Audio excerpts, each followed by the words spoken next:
देखो कौन आया, कौन चाले, एक ज चाले। આજના આ જનજાગૃતિ કાર્યક્રમમાં મંચસ્થ ઉપસ્થિત મારા સાથી એવા નિરંજનભાઈ વસાવા, જેઓ હાલ આમ આદમી પાર્ટીના નર્મદા જિલ્લા પ્રમુખ તરીકેની જવાબદારી સંભાળે છે, જેમણે હાલ જ આપણને ખૂબ સરસ વક્તવ્ય આપ્યું એવા આપણા વડીલ વિક્રમભાઈ તડવી, સાથે આપણા બીજા એક વડીલ જેમણે પણ ખૂબ સારું માર્ગદર્શન આપણને પૂરું પાડ્યું એવા રિટાયર માસ્ટર શ્રી ગોવિંદભાઈ, સાથે નર્મદા જિલ્લાના યુવા પ્રમુખ એવા ગિરિરાજભાઈ ગોહિલ, સાથે ઓબીસી બક્ષી પંચના પ્રમુખ એવા ગોપાલભાઈ માછી, મહામંત્રી એવા અર્જુનભાઈ માછી, સાથે આપણી મધ્યસ્થે ઉપસ્થિત ગોરાના સરપંચ શ્રી શાંતિલાલભાઈ, સમારિયાના સરપંચ શ્રી રમેશભાઈ, નવો આખપુરાથી પધારેલા કંચનભાઈ, મંચસ્થ અરવિંદભાઈ અને તમામ આગેવાનો, સાથી મિત્રો, મોટી સંખ્યામાં ઘણા સમયથી બધા આતુરતાથી રાહ જોઈને બેઠા હતા. અમારે ડેડિયાપાડા પણ એક કાર્યક્રમ હતો એટલે મોડા પડ્યા, છતાં તમારો બધાનો ઉત્સાહ ઉમંગ જોઈને અમને પણ બે વાત કરવાની તક સારી મળી છે. ત્યારે અહીં ઉપસ્થિત તમામ મંચસ્થ સામે બેઠેલા વડીલો, યુવાનો, માતા બહેનો, ભૂલકાઓ બધા માટે આપણે એકવાર જોરદાર તાળીઓ પાડી લઈએ.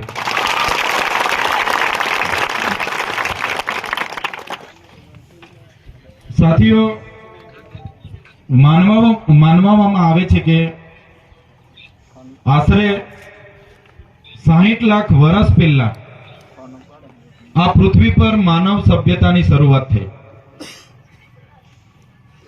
આશરે 50,000 વર્ષ પૂર્વે માનવ એનો શારીરિક અને માનસિક વિકાસ થયો.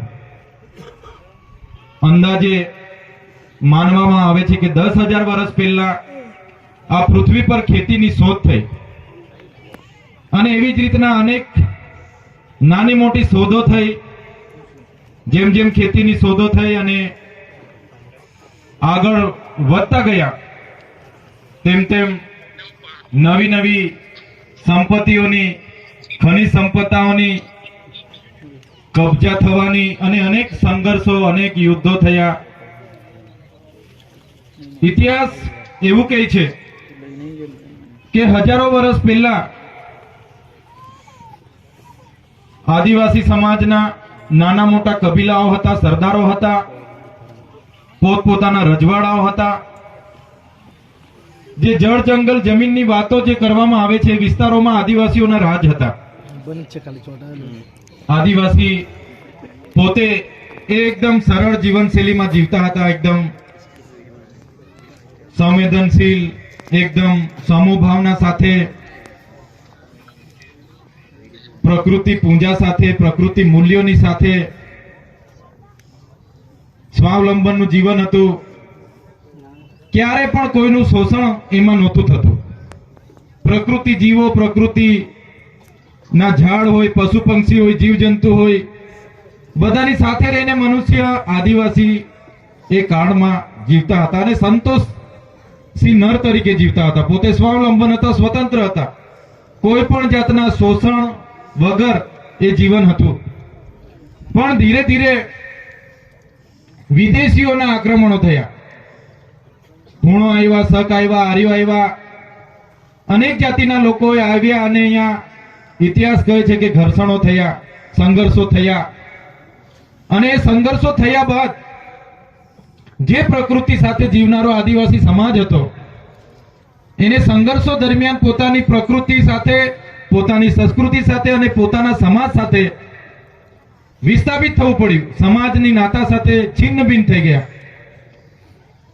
જંગલોમાં પોતપોતાના પરિવારો સાથે, કબીલાઓ સાથે રહેતા થયા અને અનેક સંઘર્ષો થયા પછી તો આપ સૌ જાણો છો, ઇતિહાસ એવું કહે છે કે ક્યારે આદિવાસીએ પ્રકૃતિ પાસેથી વધારે નથી લીધું, પોતાની જરૂરિયાત પ્રમાણે જ પ્રકૃતિ પાસે એમણે મેળવ્યું અને પોતાનું જીવન ગુજાર્યું. અને પોતે જ્યારે મરણ પામ્યા ત્યારે એ પણ પ્રકૃતિમાં વિલીન થઈને જતા રહ્યા. પણ જેવી જેવી શોધો થઈ, જમીન સંપત્તિ તરીકે, નારી સંપત્તિ તરીકે, પશુ સંપત્તિ તરીકે, ધન દોલતને સંપત્તિ તરીકે માનવામાં આવી, સંપત્તિઓના યુદ્ધો થયા, જળ જંગલ જમીન ખનિજોના કબજાના યુદ્ધો થયા, ત્યારે સૌથી વધારે જો કોઈ જાતિનું શોષણ થયું હોય તો એ આદિવાસી જાતિનું શોષણ થયું છે. આદિવાસીઓને સૌથી વધારે વિસ્થાપિત થવું પડ્યું છે. ત્યારબાદ વાસ્કો ડી ગામા પણ ઈસવીસન 14મી 15મી સદીમાં વિસ્તારોમાં એમણે પણ ભારત દેશની શોધ કરી. એ શોધની સાથે પોર્ટુગીઝો આવ્યા, ફ્રેન્ચો આવ્યા, ડચો આવ્યા, અંગ્રેજો આવ્યા, સ્પેનિશો આવ્યા, અનેક વિદેશીઓ આ વિસ્તારોમાં આવ્યા, મુગલો આવ્યા. એમણે દેશ પર રજવાડાઓ સાથે યુદ્ધો કર્યા, દેશ પર કબજો લીધો અને 200 વર્ષ સુધી શાસન કર્યું. ઇતિહાસ એવું કહે છે કે શરૂઆતમાં અંગ્રેજો 200 જણા આ દેશ પર આવ્યા હતા. કેટલા જણા દેશ પર આવ્યા હતા? શરૂઆતમાં 200 જણા દેશ પર આવ્યા હતા. પણ એ લોકો આપણા જ લોકોને હાથા બનાવીને, આપણા જ લોકોને અંદરો અંદર લડાવીને આ દેશ પર અંગ્રેજોએ 200 વર્ષ શાસન કર્યું. શરૂઆતમાં 200 આવ્યા, પછી 1000 આવ્યા, 2000 આવ્યા, અને જે પણ આવ્યા, પણ આટલા મોટા અખંડ ભારત પર અંગ્રેજોએ 200 વર્ષ શાસન કર્યું. કેમ શાસન કર્યું? કેમ કે આપણા જ લોકો, દેશના જ લોકો એમની સાથે મળેલા હતા, એમના હાથા બનીને આપણા જ લોકો સાથે સંઘર્ષ થયો. ત્યારે કહેવાનો મૂળ હેતુ એવો છે કે આજે જ્યારે આપણે આદિવાસી સમાજની જાગૃતિની વાતો કરીએ છીએ, આદિવાસી સમાજના અધિકારોની વાતો કરીએ છીએ, આદિવાસી સમાજના કુદરતી અધિકારો હોય, બંધારણીય અધિકારો હોય કે સામાજિક અધિકારોની વાત કરીએ છીએ, તો સૌથી વધારે જો કોઈને પેટમાં દુખતું હોય તો શાસક પક્ષમાં રહેલા આપણા સમાજના નેતાઓને આ વાત વધારે ખૂચે. કોઈ પણ વિસ્તારમાં આપણા સમાજને જ્યારે અમે જાગૃત કરવાની વાતો કરીએ છીએ તો કોઈ બીજી જાતિના લોકોને પેટમાં દુખતું નથી, ચાહે કોઈ પણ જાતના હોય. કોઈનું સ્ટેટમેન્ટ આ જનજાગૃતિ વિરોધમાં આવતું નથી. એ લોકોનું પણ સમર્થન રહે છે. એ લોકો પણ કહે છે કે ભાઈ આદિવાસીઓને પણ સમાનતાની ધારામાં લાવો. કોઈ પણ કાસ્ટના લોકો આપણા અધિકારો છીનવવાની વાત નથી. એ લોકો કહે છે કે સમાનતાની ધારામાં લાવો. પણ સૌથી વધારે જો પેટમાં આપણા જનજાગૃતિના કાર્યક્રમના લીધે કોઈને થતું હોય તો આપણા સમાજના લોકો જે વર્ષોથી સત્તા ભોગવે છે એમને ચિંતા છે કે કાલે ઉઠીને અમારી સત્તા જતી રહેશે, એટલા માટે એ લોકો આપણા વિરોધમાં આપણને ખોટા ચિતરવાની વાત કરે છે. આપણે સામાજિક અધિકારો માંગીએ છીએ, કુદરતી અધિકારો માંગીએ છીએ, બંધારણમાં આદિવાસીઓને મળેલા અધિકારો માંગીએ છીએ. ત્યારે એ લોકો કહે છે કે આ તો જાતિવાદી કરે છે, આ લોકો પ્રાંતવાદી છે, અલગતાવાદી છે, આ લોકો નક્સલવાદી છે, આ લોકો છેતરવાની કૈડા છે. એ આપણા નેતાઓ જ આપણા લોકોને ભ્રમમાં નાખે છે. આ કોઈ છેતરવાની વાત નથી. જ્યારે અમે ધારાસભ્ય પણ નહોતા, અમારી પાસે કોઈ પદ પ્રતિષ્ઠા પણ નહોતી, ત્યારે સૌથી પહેલા જ્યારે આ વિસ્તારોમાં ફેન્સિંગ વાળની કામગીરી ચાલતી હતી અને આપણી મા બેટીઓને કેવડિયામાં જ્યારે દંડાવાળી થતી હતી, ત્યારે કેવડિયાના લોકો સાથે સૌથી વધારે પહેલા જો કોઈ આવીને ઉભું રહ્યું હોય તો એ ચૈતરભાઈ વસાવાના અમારી ટીમ ત્યાં હતી. એના તાજના સાક્ષી શકુંતલાબેન છે, પૂછીજો. આથી 6-7 વર્ષ પહેલાની વાત છે. અમે તો ક્યારે કેવડિયામાં ચૂંટણી લડવા માટે નથી આવતા અને અમે ભવિષ્યમાં બી, હું કે મારો પરિવાર અહીંયા ચૂંટણી નથી લડવાનો. છતાં કેવડિયામાં મા બેટીઓ સાથે દંડાવાળી આ પોલીસ એમની એસઆરપી કરી રહી હતી. ત્યારે અહીંથી ચૂંટાયેલા શાસક પક્ષના કે કોઈ પણ વિપક્ષના એક પણ નેતા આપણા કેવડિયાના પ્રજાની વચ્ચે આવીને ઉભા નથી રહ્યા. ત્યારે અમે કેવડિયાથી 26 કિલોમીટર પદયાત્રા લઈને કલેક્ટર કચેરીએ ગયા હતા અને કલેક્ટરને ચીમકી આપી હતી કે અમારા કેવડિયાવાળા એકલા નથી. જે દિવસે અમારા કેવડિયાવાળાને હવે પછી જો તમે હેરાન કરશો તે દિવસે આખા દેશના આદિવાસીઓને અમે અહીંયા ભેગા કરીશું અને તમારી સામે ઉતરીશું. આ અમારી કેવડિયાની ચીમકી હતી. તમે આજે પણ યુટ્યુબ પર સર્ચ કરીને જોઈ શકો છો. કલેક્ટર કચેરીનું સામેનું મારું ભાષણ તમે જોઈ શકો છો. એ સમય હતો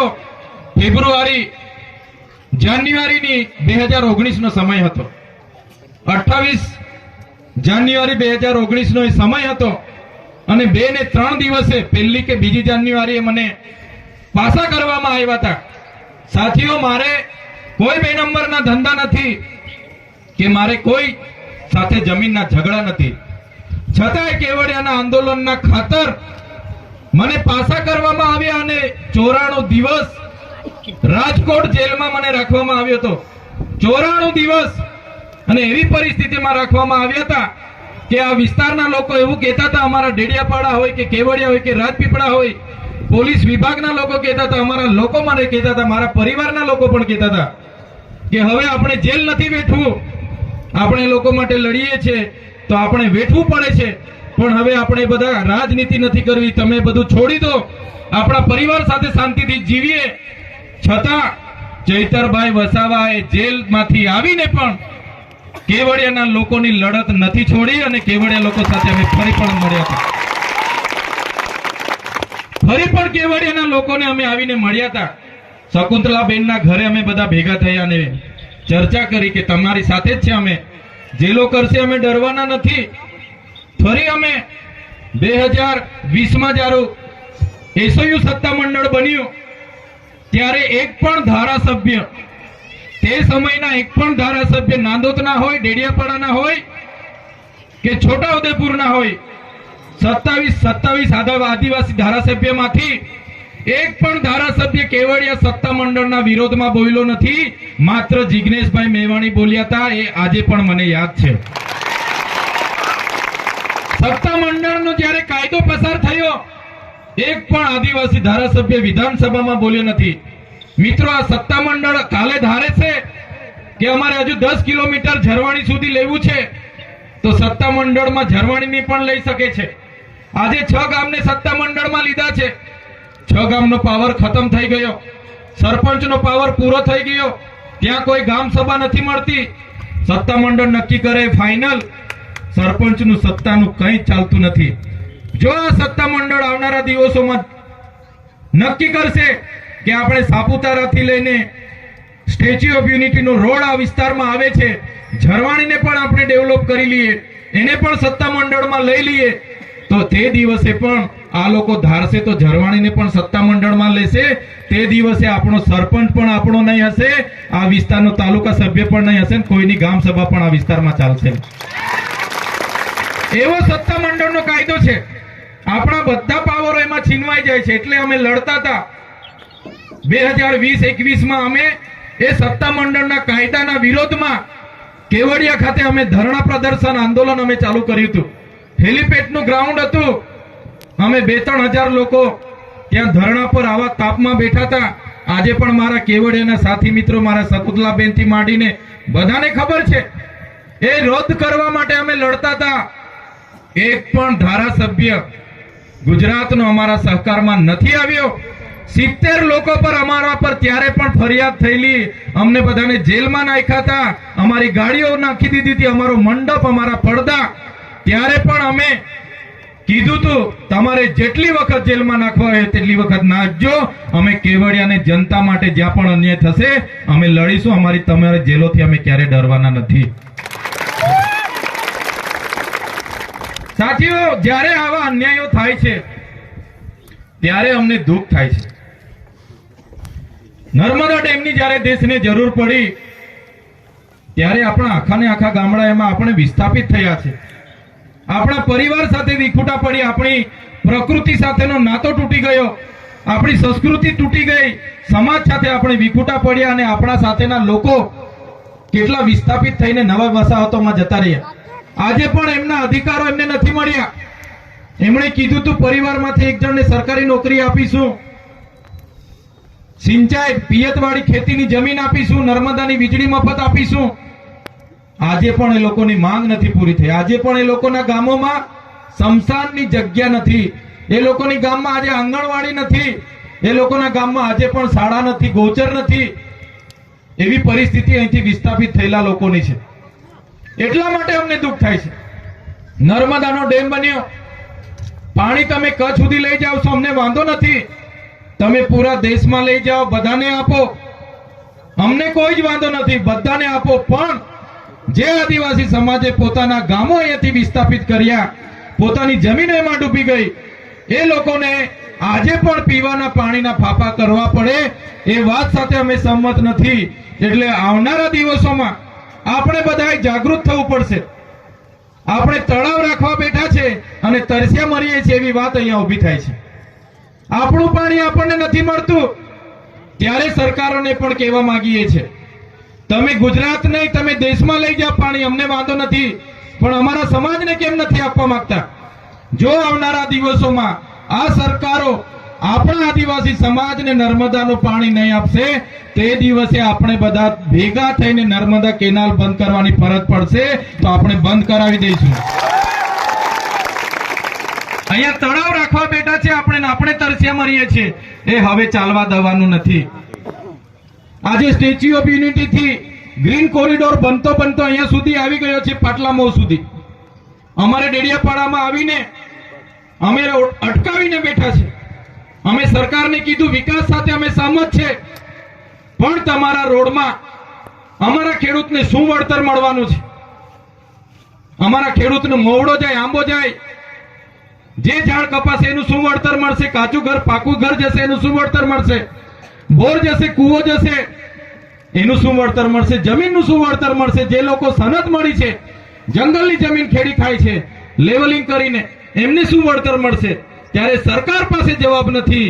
એટલે સરકારને અમે કીધું છે વિકાસ સાથે અમને વાંધો નથી, પણ જો તમે અમારા ખેડૂતની મફતના ભાવે આ જમીન લેવા માંગતા હોય તો હવે તમારો રોડ આ વિસ્તારમાંથી અમે નીકળવા દેવાના નથી. આદિવાસી આ પ્રકૃતિ સાથે જીવનારો છે. આ હાઈવે બની ગયા, સ્ટેચ્યુ ઓફ યુનિટી ઊંચા ઊંચા બની ગયા, બિલ્ડિંગો બની ગયા, નહેરો નીકળી ગઈ, રેલવે નીકળી ગઈ, કોરિડોર નીકળવાના છે. એ કઈ આપણા આદિવાસીઓના માટે નથી. એનાથી આદિવાસીઓનો વિકાસ નથી થવાનો.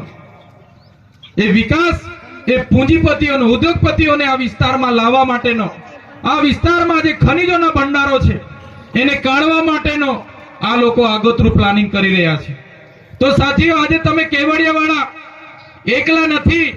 આજે કેવડિયાવાળાની વારી છે, કાલે માલસામોટ વાળાની પણ વારી આવવાની છે, દેવ મોગરા વાળાની પણ વારી આવવાની છે, છોટાઉદેપુર વાળાની પણ વારી આવવાની છે. આદિવાસી વિસ્તાર જ હવે બચ્યો છે. બધાની નજર આપણા વિસ્તારો પર છે. જો આજે આપણે જાગીશું નહીં, આવનારા દિવસોમાં તમામ આદિવાસી વિસ્તાર 10 થી 15 વર્ષમાં પતી જવાનો છે. તમે યાદ રાખજો. એટલા માટેની આજે આ જનજાગૃતિની મીટિંગ છે કે આપણે હવે જાગી જવાનું છે. ક્યાં સુધી આપણે વિકાસના નામે આપણી પાસે મફતના ભાવે જમીનો લઈ છે? આજે સ્ટેચ્યુ ઓફ યુનિટીની વાત આવે, આ ગામથી સ્ટેચ્યુ ઓફ યુનિટી સામે દેખાય છે. અમે પીપળી ખેતર ફળિયામાં હમણાં જઈને આવ્યા, ત્યાં ગાડી નથી જતી. જ્યાં વિશ્વની સૌથી મોટી પ્રતિમા હોય, વિશ્વના ટુરિઝમો આવતા હોય, અને સરકારો આ સ્ટેચ્યુ ઓફ યુનિટીના નામે, નર્મદા ડેમના નામે પૂરા દેશમાં ચૂંટણી લડીને જીતતી હોય, અને એનાથી 5 કિલોમીટરના ગામમાં, 10 કિલોમીટરના ગામમાં રોડ ના હોય, આનાથી દુઃખની વાત તો બીજી શું હોઈ શકે? આનાથી દુઃખની વાત બીજી શું હોઈ શકે? સાથીઓ, દુઃખની વાતમાં પણ આપણા લોકોને ટાળીઓ પાડવાની ટેવ પડી ગઈ છે. એટલા માટે જ આ લોકો અહીંયા આવે છે, બોલાવે છે, ટાળીઓ પડાવે છે અને બધું લૂંટી જાય છે. ક્યાં ટાળી પાડવી એ પણ આપણા લોકોને ખબર નથી પડતી. કોની સામે ટાળી પાડવી એ પણ આપણા લોકોને ખબર નથી પડતી. એટલે અમને દુઃખ થાય છે. આજે સ્ટેચ્યુ ઓફ યુનિટીના 7 થી 8 કિલોમીટરના ગામ પીપળી ખેતરમાં અમે હમણાં જઈને આવ્યા, રોડ નથી. ત્યાંની બહેનોએ કીધું, એક બેન ડિલિવરીમાં હતા, પ્રસૂતિની પીડાથી ઝોલીમાં લઈ જતા મરી ગયા. મહિના પહેલાની વાત છે. અહીંથી 10 કિલોમીટર ચાપડ ગામમાં, આ તાલુકાનું ગામ છે, જ્યાં વિશ્વની સૌથી ઊંચી પ્રતિમા છે. એ ચાપડ ગામની મહિલાને પ્રસૂતિની પીડા ઉપડી, એમ્બ્યુલન્સ રોડ ન હોવાના કારણે ત્યાં નહીં આવી પહોંચી. ગામના યુવાનો ઝોલીમાં નાખીને નીકળ્યા. 5 થી 7 કિલોમીટર ચાલીને જવાનું હતું. રસ્તે ડિલિવરી થઈ ગઈ. બાળકને જન્મ આપ્યો. પ્રકૃતિની દયાથી બેન બચી ગયા. પણ એની બાજુનું ગામ જે તુરખેડા ગામ છે, ત્યાંની મહિલાની પણ આ જ પરિસ્થિતિ ઊભી થઈ. પ્રસૂતિની પીડા ઉપડી.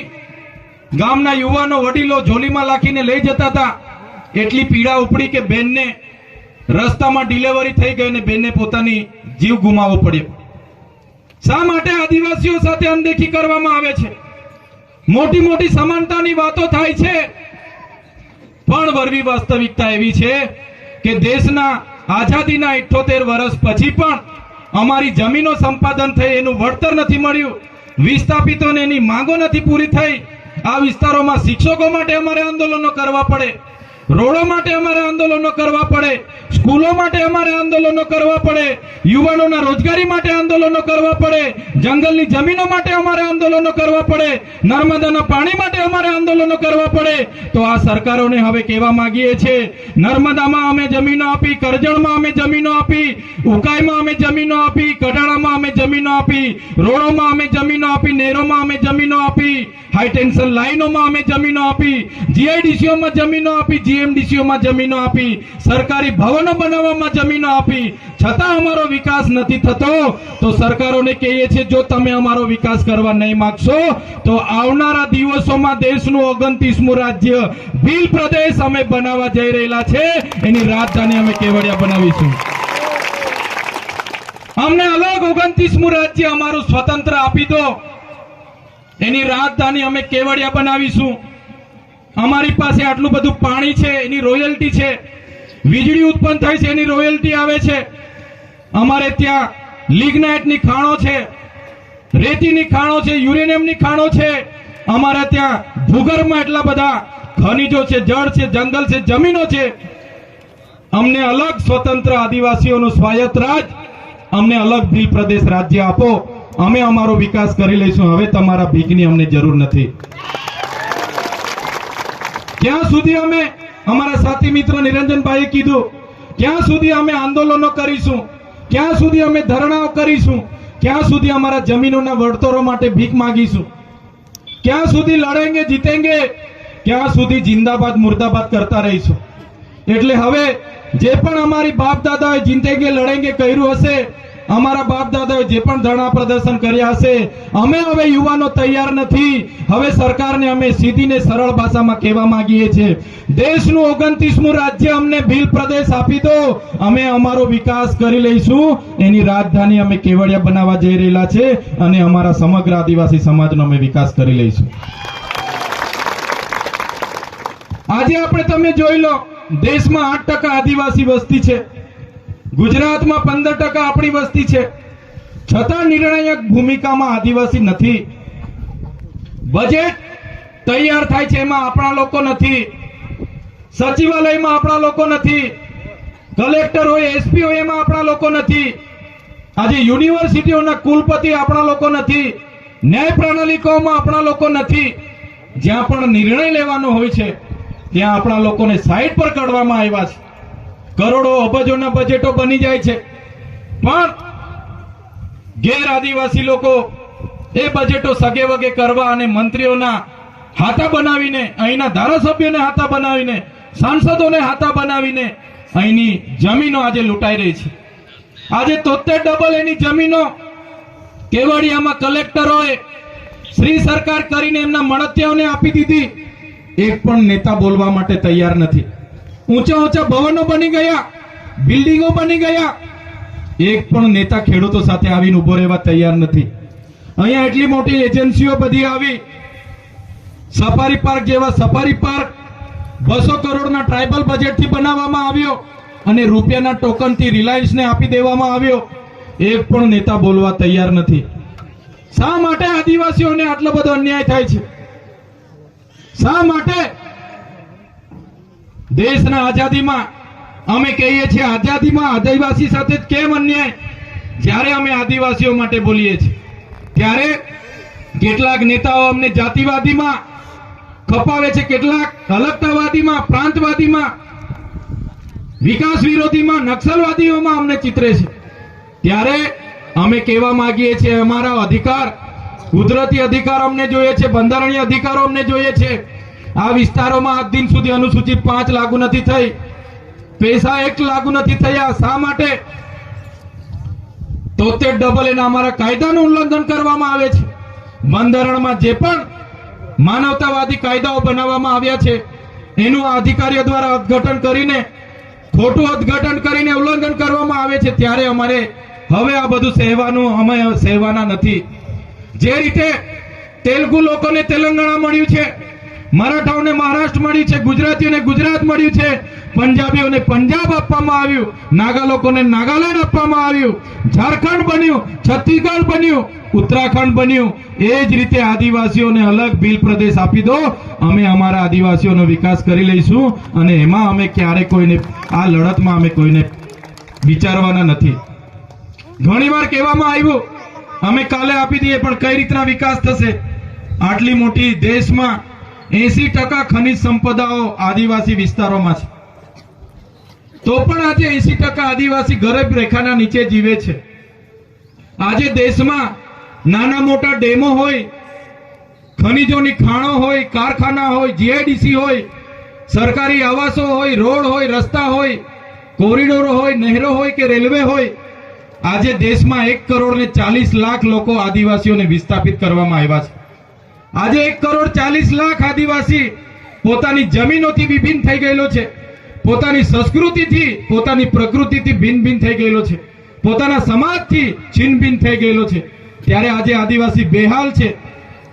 આદિવાસી આજે કોઈ પણ જાતના બેહાલ, બેસહારા થઈને આજે દેશમાં ફરી રહ્યો છે. ત્યારે સાથીઓ, સ્વાભાવિકપણે આદિવાસીઓની ચિંતા અમારે કરવી પડે છે.